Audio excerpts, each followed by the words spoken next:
And my last one is, I will say, if I had to choose one deck and you said, girl, you're only allowed one deck, it would be this deck, the Earth Warriors Oracle deck. It's by Alana Fairchild. Do you know this deck? I do know it. I don't have it. I have a lot of Alana's decks, but. Yeah, this one is extraordinary. And it is the one that I was alluding to earlier that I do not interpret. I mean, you can look at it and interpret some of the things, but the book is so, and a lot of Alana's books are like this, it's so full, and each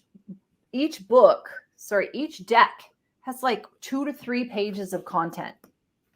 So sometimes if I'm, going to send my girlfriend like a card, I might pull this one because there's a healing process in it. It talks to you about the person or the goddess or the character who's like on the card and a bit of their history. She's such a beautiful writer. It is just such an extraordinarily beautiful deck. So what I'll do is I'll pull a card now and I'll just read a really small excerpt from the book because, as I said earlier, this is not a book. This is not a deck that I interpret on my own. Frankly, because there's too much to miss. That's what I feel.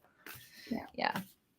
There's just too much going on. So yeah, Alana's they're Go an ahead, event. sorry, hon. Alana's deck's really an event. You have to have the time, and you've got to, they're not light decks. No, they're not. Exactly. I don't use this every day. This isn't a daily deck. This is like a deck. I'll pull a card every fortnight or something like that to just get a little bit of that wisdom. And the artwork is by Isabel Bryna, and she is amazing. And this card is like pretty much absolutely incredible. Look at this. Yeah. Right? I mean, who wants an original art piece of that? Me, I do. So it says it's number 17, which becomes an 8, but Padma Sundari.